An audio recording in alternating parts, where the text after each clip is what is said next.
오늘 우리에게 주시는 하나님의 말씀은 여호수아 14장 6절부터 14절까지의 말씀입니다. 제가 주님의 말씀 대독해서 읽도록 하겠습니다. 유다 자손이 길갈에 있는 여호수아에게 다가왔을 때에 그니스 사람 여분네의 아들 갈렙이 여호수아에게 말하였다.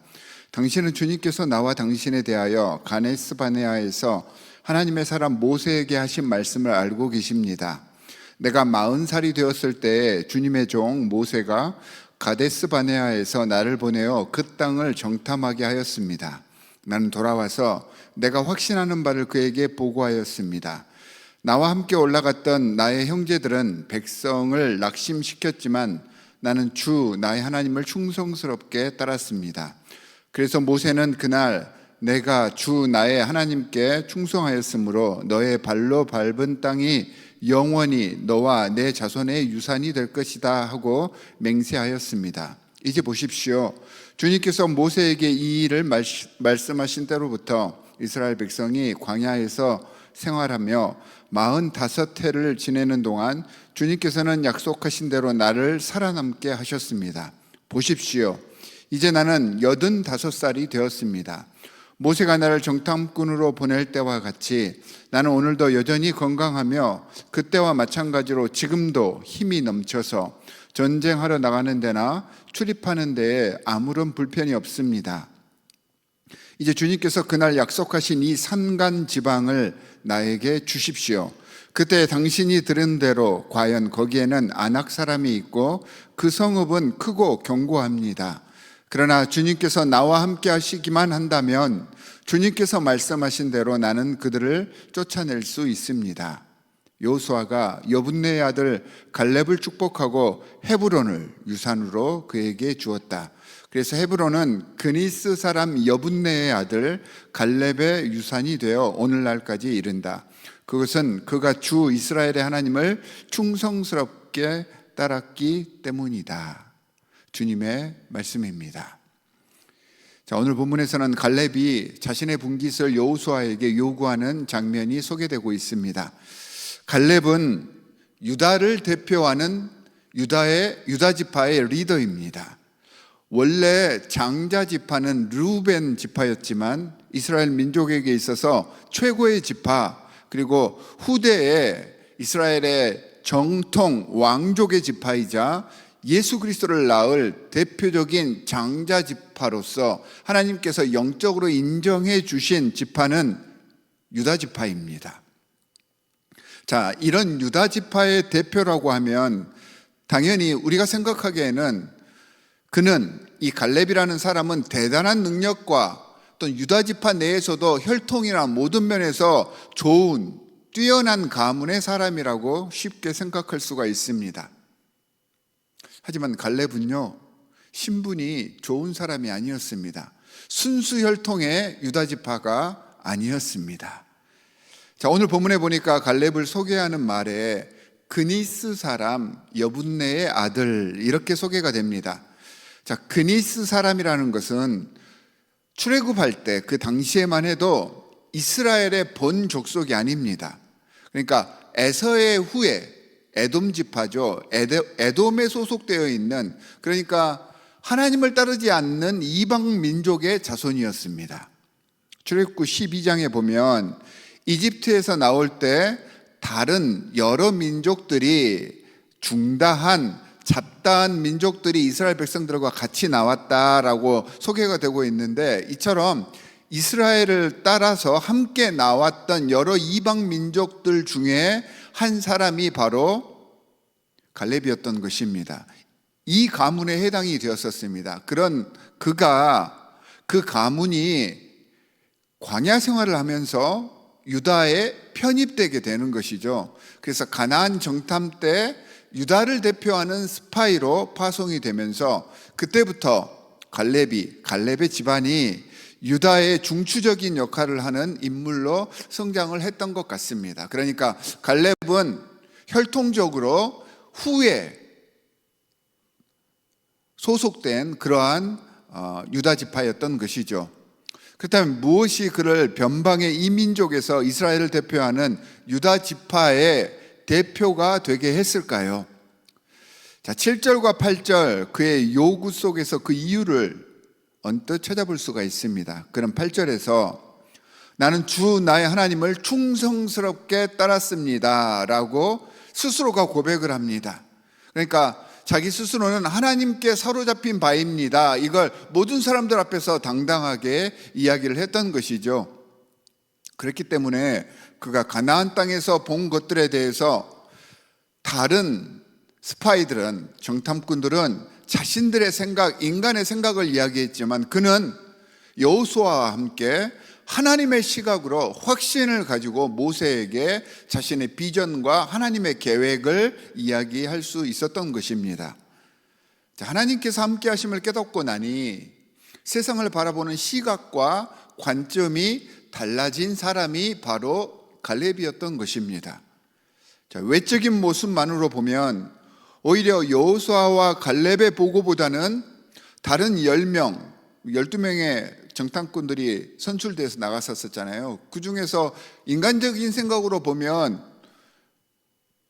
10대 2니까 10명의 보고가 더 맞아 보일 수도 있습니다.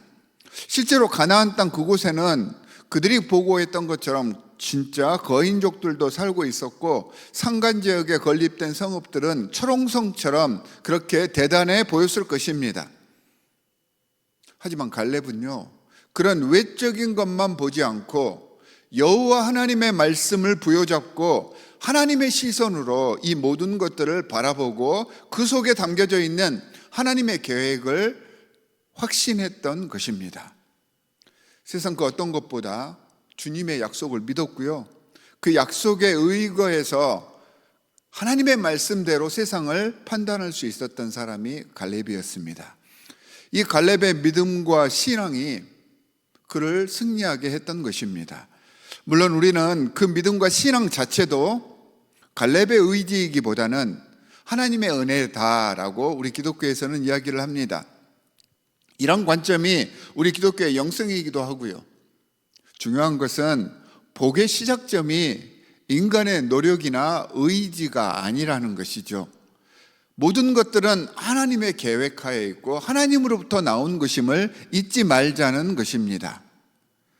그러면서 오늘 갈렙이 여호수아 앞에 나와서 자신의 분깃을 요구하는 그 내용들을 살펴보면 지금 갈렙이 헤브론을 유산으로 달라고 하고 있습니다.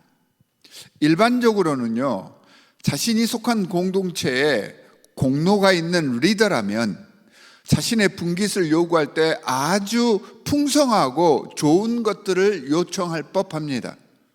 그리고 후대에 매우 유명한 지명이 된 헤브론은요, 우리가 알기로는 헤브론 하니까 기름지고 멋진 땅인 것 같아 보이지만 사실 그 당시 헤브론은 그렇게 살기 좋은 지역이 아니었습니다. 본문 12절 말씀에서도 헤브론을 한 단어로 소개를 합니다. 산간지방 이렇게 이야기를 하고 있죠. 정착해서 농경 생활을 해야 되는데 앞으로 삶을 위해서 산간지방은 그만큼 불리한 지역이라는 뜻입니다. 이 산간지방이라는 말에 이 헤브론의 그 당시의 위치가 다 설명이 되는 것입니다. 그리고 실제로 헤브론은요, 후대에 도피성으로 지정되기도 했는데 도피성으로 지정된 곳들이 보통은 산세가 험하고 출입이 어렵고 외지고 그래서 다가가기 힘든, 사람이 살기에 그렇게 좋지 않은 곳들이 대부분이었습니다. 자, 이렇다는 것은 정복하기에도 매우 까다로운 성읍이라는 뜻이겠죠. 그럼에도 갈렙은 이곳을 요구합니다. 그곳에 거인족인 아낙 사람들이 있었지만 주님께서 나와 함께 하시기 때문에 나는 그들을 쫓아낼 수 있습니다. 이렇게 이야기를 하고 있는 것입니다. 자신이 정복하고 그곳을 차지하겠다는 이야기입니다. 주님께서 약속하신 대로 자신은 지금까지 살아남았고 45년간 사역하면서 85세가 되었지만 내가 담대히 나가서 그곳을 취하겠다는 것입니다. 자, 이 말을 잘 곱씹어 보면 갈렙이 이곳을 차지하려 했던 이유 중 하나가 헤브론은 지정학적으로 매우 중요한 위치에 있었고 함락하기 힘든 곳이었기 때문에 이스라엘 다른 지파들이, 다른 백성들이 전진하기를 꺼려하던, 그러니까 선봉이 되어서 싸우기를 꺼려하던 성읍 중에 하나였기 때문에 갈렙이 이곳을 차지하려고 했던 것입니다. 머뭇거리고 있는 그들에게 40년 전 정탐하고 이 땅이 하나님께서 우리에게 주신 땅입니다 라고 선포했듯이 그 선포된 말씀을 믿고 나아가면서 하나님의 뜻과 민족의 염원을 이루기 위해서 갈렙이 솔선수범했던 것이 아닌가 저는 묵상을 해보았습니다. 결국 헤브론은 갈렙의 믿음대로 함락되었고 영원한 갈렙의 유산이 되었습니다. 갈렙의 삶을 돌아보니 물론 유다가 이스라엘을 대표하는 지파이지만 오히려 저는요, 이 갈렙으로, 아까도 이야기했듯이 갈렙이 이제 나중에 유다 지파로 이렇게 들어가게 된 뒤에 유다 지파가 되었던 그런 사람이지만 오히려 이 갈렙으로 인해 갈렙 이후에 더 확고한 장자 지파로서의 위상을 세워갈 수 있었다라고 저는 확신을 합니다. 사랑하는 성도 여러분, 갈렙의 믿음과 신앙 그리고 말씀을 따라 사는 그 삶을 배웁시다. 하나님께 사로잡히는, 성령에 사로잡히는 성도가 되기 위해서 말씀에 더 집중하고 그 말씀 속에 감추어져 있는 하나님의 진리를 깨닫기 위해서 몸부림치고 예배에 온 마음을 다하고 주신 그 말씀과 은혜가 우리 삶의 원동력이 되게 하십시다. 오늘 하루도 갈렙처럼 헌신하며 굳은 일 마다하지 않고 하나님의 일이기 때문에 최선을 다하고 더 겸손히 섬기며 설선수범하는 하나님의 귀한 참 백성들이 되시기를 주 예수 그리스도의 이름으로 축원합니다. 두 가지 기도 제목을 드리도록 하겠습니다. 첫 번째는 오늘 말씀처럼 충성된 하나님의 사람은 말씀 위에 굳게 서서 말씀이 최우선이 되는 삶을 산다고 갈렙을 통해서 우리에게 말씀을 해 주십니다. 매 순간 주님과 더 깊은 교제의 삶을 살아갈 수 있도록 해 주십시오라고 기도해 주시기 바랍니다. 오늘은 또한 직분자들을 위해서 기도해 주시기 바랍니다. 우리 교회에 허락해 주신 하나님의 직분자들이 갈렙처럼 영적으로 자신들의 믿음을 세우고 주님 보시기에 합당한, 그래서 헌신하며 섬기는 리더십을 구축해 갈 수 있도록 우리 모든 직분자들을 위해서도 기도해 주시기 바랍니다. 함께 기도하겠습니다. 하나님 감사합니다. 오늘 말씀을 통하여서 충성된 하나님의 사람은 말씀 위에 굳게 서며 이 말씀을 따라 말씀이 최우선이 되는 삶을 사는 사람임을 우리에게 보여주셨습니다. 갈렙처럼 주님과 더 깊은 교제의 삶을 통하여서 세상을 바라볼 때 세상 사람들의 눈이 아니라 하나님의 말씀에 의거해서 세상을 바라보며 그 세상에서 벌어지는 모든 현상 뒤에 있는 하나님의 온전하신 뜻을 헤아려 그 뜻대로 살아갈 수 있는 지혜로운 백성들 되게 하여 주시옵소서. 저희들 부족하고 연약하지만 하나님께서 성령으로 함께 하셔서 우리의 부족한 점들을 채워주시고 우리를 통하여서 하나님의 놀라운 계획들이 이 땅에서 확장되어질 수 있는 아름다운 도구로 활용하여 주시옵소서. 하나님 아버지, 우리 교회를 사랑하셔서 이 땅에 57년 전에 세워주셨는데 여러 많은 직분자들을 허락해 주셨습니다. 모든 직분자들이 하나님의 백성으로서 섬기는 리더십을 발휘하며 갈렙처럼 주님의 말씀에 의거하여서 순종하며 실천하는 삶을 살 수 있게 되기를 간절히 바라오니 이들의 머리 위에 안수하여 주시옵시고 이들을 통하여서 우리 교회가 하나님 나라 건설을 위한 전초기제의 역할을 잘 감당해낼 수 있도록 주께서 역사하여 주시옵소서. 오늘 하루도 주님의 말씀대로 승리하는 삶을 살 것을 주님 앞에 소원하오며 우리를 구원하신 주 예수 그리스도의 이름으로 기도하옵나이다. 아멘. 하늘에 계신 우리 아버지여, 이름이 거룩히 여김을 받으시오며 나라의 임하옵시며 뜻이 하늘에서 이룬 것 같이 땅에서도 이루어지이다. 오늘날 우리에게 일용할 양식을 주옵시고 우리가 우리에게 죄 지은 자를 사하여 준 것 같이 우리 죄를 사하여 주옵시고 우리를 시험에 들게 하지 마옵시고 다만 악에서 구하옵소서. 나라와 권세와 영광이 아버지께 영원히 있사옵나이다. 아멘.